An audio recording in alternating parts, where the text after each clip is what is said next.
Et coucou les copains, bienvenue en cette semaine du 7 août, premier mercredi du mois, où je vous propose un nouveau live. Alors, enfin nouveau, pas live, vidéo, qu'est-ce que je dis de la merde encore, ça y est, c'est parti, ça commence mal. C'est pour ça, en fait, tu vois que je suis comme je suis dans la vie parce que je fais des one-shots et voilà, les erreurs elles sont là, bah, elles y restent. Et je fais jamais des montages ou ce genre de trucs, tu vois, où je redis 10 fois la même phrase. Donc voilà, donc en fait, je te parle comme si t'étais mon pote, quoi. Donc, bah alors, du coup, mon voyage se passe, on va dire. Je pense que tu as suivi un petit peu depuis le mois de juin que je suis sur la France métropolitaine. Que bon, j'ai peut-être pas dans le détail, mais j'ai eu quand même pas mal de déboires. Enfin, de choses auxquelles je ne m'attendais pas du tout, et surtout humainement parlant, mais pas que. Donc il a fallu que je gère un peu d'émotionnel, et c'est vrai que dans la communauté qui me suit sur Insta, là, il y en a plein qui m'ont dit « Ouais, mais vas-y, rentre chez toi aux Antilles, t'as l'air pas bien du tout, voilà, t'as l'air déprimé, enfin, voilà, t'as pas l'air heureuse, en gros, tu vois. » Et du coup, c'est rigolo, t'as vu, partout où je vais, j'ai une, j'ai une tasse tête de mort. C'est ouf, quoi. J'ai pas pris la mienne, tu sais que j'ai d'habitude là-bas aux Antilles, mais partout où je vais, j'en ai une tête de mort. Bref. Donc, du coup, je disais quoi? Oui, en fait, on me disait, vas-y, rentre chez toi, t'as pas l'air bien, mais bon. Je suis pas du style à me défiler, donc faut faire face aux choses, même si ce sont des choses à régler qui sont pas très cool, et j'irai jusqu'au bout, de toute façon, parce que c'est pas fini. Même si ce sont des émotions qu'il faut que je transcende, parce que pareil, c'est pas des trucs très très cool humainement parlant. Donc il va falloir que j'arrive à pas passer au-dessus, mais à justement aller au fond de, comme j'ai l'habitude de faire, ce que je prône depuis le début, aller au fond du ressenti de l'émotion, même si elle est négative, histoire d'arriver à la transcender et à la transformer en quelque chose qui va me faire avancer, tu vois. Voilà, parce que dans toute expérience négative, je pense que tout le monde le sait, on avance, hein. Voilà, on avance, on apprend, et voilà, donc ça nous fait avancer quoi qu'il arrive, donc je veux aller au bout de cette expérience. Et donc le sujet du jour, ce sera justement en rapport avec tout ça, parce que je voudrais parler comment dire, de ce mode de vie solitaire, en fait. Qu'est-ce que ça implique d'être solitaire? Qu'est-ce que ça implique de ne pas vivre avec sa femme, ses enfants, ses parents, je sais pas, avec qui tu vis, tu vois. Mais en tout cas, la majorité des gens, quand même, je pense, vivent à plusieurs, tu vois, prennent des décisions à plusieurs, et ne savent peut-être pas forcément ce que c'est que d'être seul avec soi-même tout le temps. Même si je suis pas sur une montagne au fin fond de l'Himalaya, isolée non plus. Mais ce que je veux dire par là, c'est que voilà, ma vie ne dépend absolument plus que de moi, puisque j'ai plus de parents. Mon père et ma mère sont décédés les deux. J'ai pas trop de famille en mode les cousins, les cousines, ça n'existe pas chez moi. En fait, j'ai mes potes, quoi. Alors, j'ai des demi-frères et des demi-sœurs, mais avec lesquels je n'ai jamais vécu. Donc, en fait, c'est un peu comme les potes, tu vois. Quand on se voit, on est content, mais on n'est pas vraiment concernés les uns et les autres par la vie des uns et des autres. Tu vois, même si demain mon frère m'appelle, il a besoin de moi, je serai là, tu vois. Et mes sœurs, pareil, mais je veux dire, je ferai la même chose pour mes amis. Tu vois, voilà. Donc, en fait, si tu veux, dans mes décisions de vie quotidienne et tout ça, machin, je suis seule. Seule décisionnaire de absolument tout. Tu vois, de quelle trajectoire je vais prendre, enfin, quel chemin je vais choisir dans ma vie, est-ce que j'ai envie de faire ci ou est-ce que j'ai envie de faire ça, est-ce que j'ai envie de me lever, est-ce que j'ai envie de rester au lit, est-ce que j'ai envie de bosser aujourd'hui, est-ce que j'ai envie de bosser demain. Et les décisions pour l'avenir, c'est la même chose en fait. Et c'est quoi le ressenti par rapport à ça? Est-ce que je le vis bien ou Alors, je suis désolée, il y a des enfants dans la rue là. Alors, je vais peut-être fermer la fenêtre pour finir la vidéo. Je vais faire ça. Je vais fermer la fenêtre. Attends, je fais une pause. Voilà, j'espère qu'il y aura moins de bruit. Donc, du coup, je disais, dans ma vie et dans mes décisions de vie, je suis toute seule. Tu vois. Là, il se trouve que ma vie va dépendre de toutes ces choses qui se sont passées. Enfin, mon avenir, si tu veux, va dépendre de toutes ces choses qui se sont passées depuis que je suis arrivée en France métropolitaine au mois de juin. Alors, pas ma vie professionnelle, parce que ça, par contre, je sais absolument que ce que je veux faire, tu vois, depuis longtemps, et ça va pas changer, tu vois. Je veux faire de la musique, voilà. Donc, ça, c'est une partie qui est, comment dire, les décisions sont prises, euh, tout mon travail que je fais actuellement va dans ce sens. Donc là, niveau professionnel, je le mets de côté parce que voilà, c'est pas quelque chose de.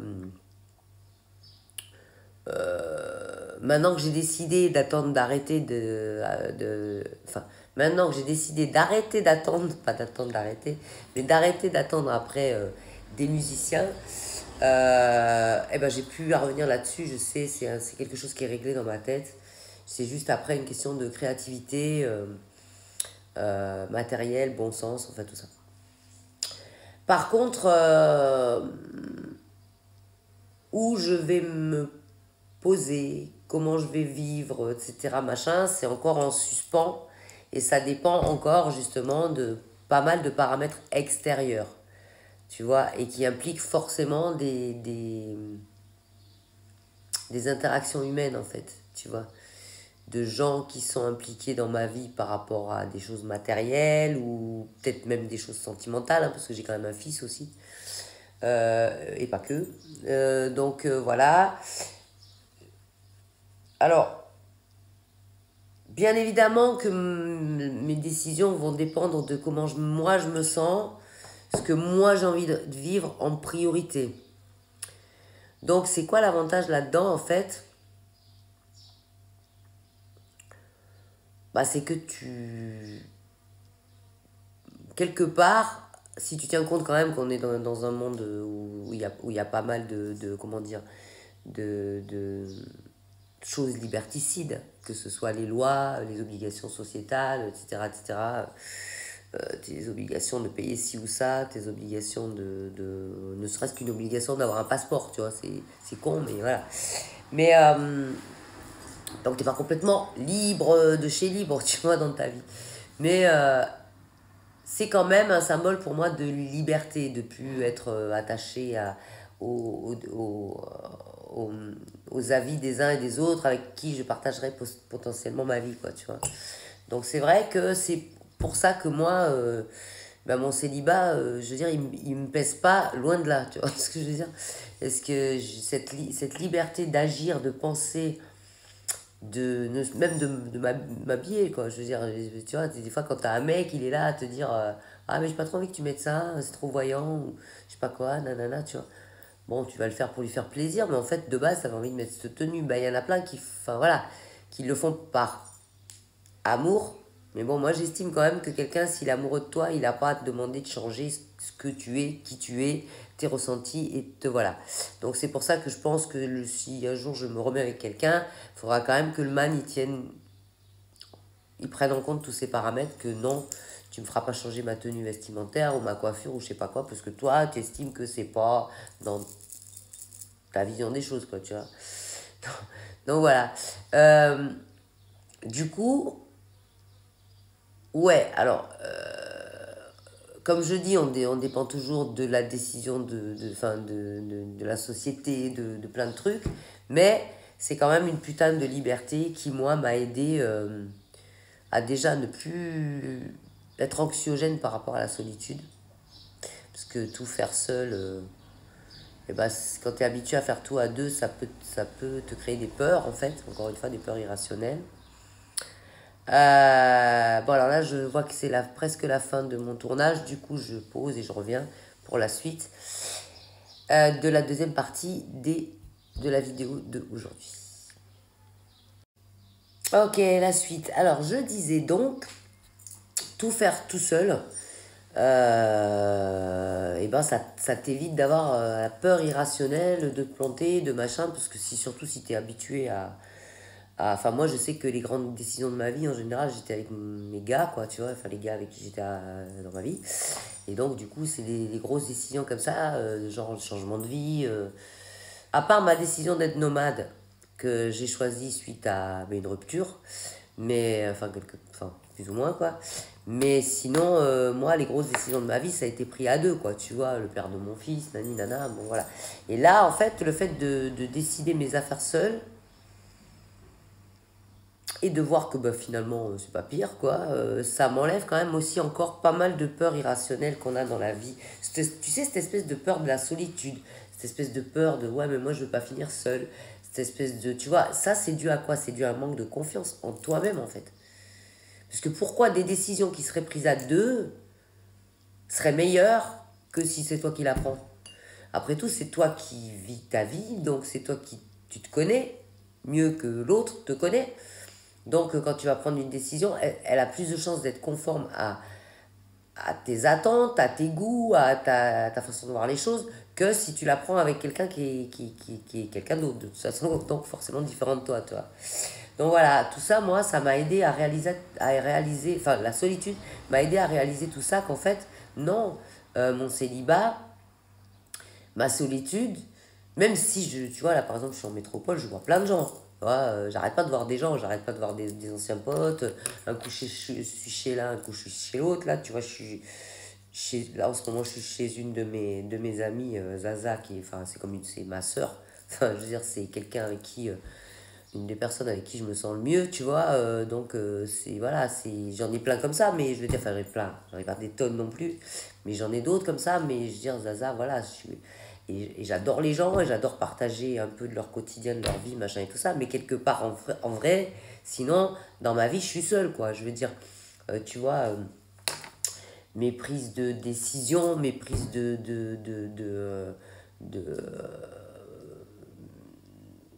enfin, de me dire, bon, aujourd'hui, je vais faire quoi, tu vois, comment je vais organiser ma journée, bah, il y a que moi, en fait. J'ai à demander à personne, tu vois. Et ça, je trouve ça cool, en fait. Voilà. Donc c'est pour ça, il y a plein de gens qui me disent, ouais, mais t'as pas envie d'avoir un gars, ou ça va, t'es bien seul et tout ça, machin. Ben ouais, parce que je suis beaucoup plus mes intuitions, euh, je suis beaucoup moins influençable, du coup, tu vois. Parce que je demande l'avis à personne et je fais mes affaires, tu vois. Et là, pareil, t'es aussi vachement à l'abri du jugement de l'autre avec qui tu partages ta vie, ou des autres, tes gosses, ou tes parents, peu importe. Parce que, en fait,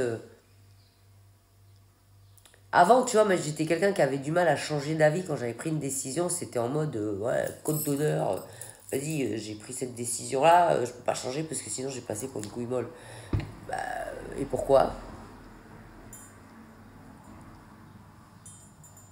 Pourquoi tu peux pas changer?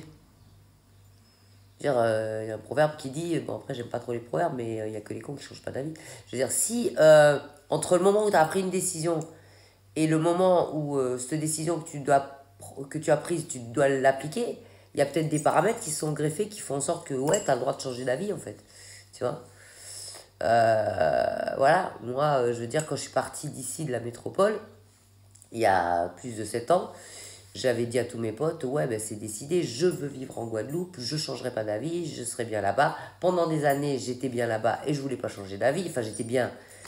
Il y a eu plein de trucs qui m'ont gonflé, comme partout, parce qu'il n'y a pas un endroit sur la planète qui est parfait, tu vois. Mais je veux dire, j'avais pas envie de revenir, j'avais pas envie de changer d'avis, j'avais pas envie de vivre ailleurs, j'avais pas envie de changer de mode de vie. J'étais bien dans ma case, dans le Zion là-bas, et voilà. Je dis pas que j'y suis mal, mais il y a des paramètres qui ont changé dans ma tête, dans ma vie professionnelle, de machin. Je suis plus en couple, je suis célibataire, donc tout ça, ça change la donne sur quand même pas mal de choses dans ma vie, tu vois. Donc ouais, j'ai le droit de changer d'avis. Et ce voyage-là que je suis en train de vivre en ce moment a encore changé des paramètres et a encore changé ma façon d'appréhender mon avenir, et qu'est-ce que je vais faire dans les mois et les années qui arrivent là, ben, c'est complètement différent. Alors, ça, c'est pas en mode, ouais, tu sais pas ce que tu veux. Non, du tout, parce que ce que je veux, je le sais, c'est être heureuse, tu vois, c'est simple. Le plus heureuse possible dans ce monde, en fait. Qu'on me casse plus les couilles, voilà, je veux plus d'obligations qui m'emmerdent, je veux plus de tout ça, voilà, j'ai trop fait ça, j'ai trop fait des trucs qui me font chier, qui vont à l'encontre et de mon éthique et de mes goûts et de mes envies et de tout ça, que maintenant ça je veux plus en fait. Tu vois, alors bon, peut-être que si j'avais pris d'autres décisions, je serais plus fortunée. Aujourd'hui, peut-être que je serais moins dans l'insécurité matérielle ou Dieu sait quoi, tu vois. Moins sur un chemin où je sais pas trop où je vais, mais c'est pas grave. Je serais peut-être aussi avec un ulcère à l'estomac ou en burn-out total, chose que je n'ai pas. Tu vois, j'ai pas, même si je te dis pas que je suis complètement sereine tous les jours que le bon Dieu fait, le matin quand je me lève, d'être en mode plus ou moins nomade, parce que je suis plus ou moins en nomadisme, et je vais être de plus en plus en nomadisme au fur et à mesure que les années vont passer, parce que j'ai décidé de revenir au nomadisme, en fait, tu vois. Donc, nomadisme égale, bien évidemment, sortir de ta zone de confort, en insécurité un peu plus que si tu as un toit sur la tête, enfin, tu vois ce que je veux dire, que ton quotidien est tous les jours à peu près pareil, que tu as un boulot sédentaire et nanana, tu vois. Je veux dire, c'est clair que là, je vais sortir grave de ma zone de confort, et je le sais, mais je l'ai décidé en conscience. Parce que, en fait, la sédentarité, je me suis aperçue dans ces 7 ans, j'ai jamais été aussi longtemps en sédentarité d'affilée, je crois, ben que ça me va pas. Je me suis aperçue que je m'éteins et que voilà. Donc, en fait, ouais, ça implique des changements d'avis. Ça implique des changements d'avis, ça implique de prendre des directions différentes dans ma vie, ça implique tout ça, quoi. Mais ça m'aide aussi eh ben, à me sentir mieux, puisque au niveau bien-être, par contre, même si on a l'impression que l'insécurité, ça te fout plutôt dans du mal-être que dans du bien-être, eh ben, moi, je peux te dire que c'est faux, en fait. Parce que je suis pas du tout sûre de comment va être, qu'est-ce que demain sera fait. Je suis pas du tout sûre de les projets, les visualisations créatrices que je me fais, est-ce que je vais aboutir ou pas? Bah écoute, non, j'ai pas encore cette visualisation créatrice de certitude en fait, tu vois, d'être sûr que ça va aboutir vraiment à ce que je veux. Je l'ai pas encore, mais je suis quand même dans la confiance et ça me met bien en fait. Ça me met bien mieux que quand je suis dans une espèce de sécurité totale à me dire bon bah voilà, là il pourrait m'arriver, j'ai mon chez moi, je sais de quoi demain sera fait plus ou moins, j'ai mon quotidien qui est planifié sur des semaines, des mois, voire des années. Ouais, ça te met dans une espèce de sécurité, mais qui moi me convient plus en fait. Parce qu'à l'âge que j'ai maintenant, j'ai plus peur de l'inverse en fait, de me perdre dans cette espèce de sécurité matérielle et de justement ne plus oser rien faire de peur de perdre ça en fait. Tu vois. Voilà. Donc quelque part, ça me redonne confiance. Ça m'enlève encore plus des peurs et j'ai plus peur et je suis encore plus mon intuition, donc j'ai plus peur de mes changements d'avis, j'ai plus peur de rien du tout en fait, quelque part, tu vois. Et donc ouais, je me sens libre, voilà, je suis dans la liberté, je me sens dans une liberté, si bon, on peut pas dire totale, mais la plus aboutie possible, tenant compte de la période dans laquelle on vit, quoi, du fait qu'on est en 2024 et que quand même tout est fait pour te rendre esclave. Voilà, cette vidéo est terminée pour cette semaine. Je te donne rendez-vous à la semaine prochaine où je serai toujours en voyage. Et je te fais des gros bisous et je te dis surtout, prends soin de toi. Écoute ton cœur et ton âme. Bisous. Yes.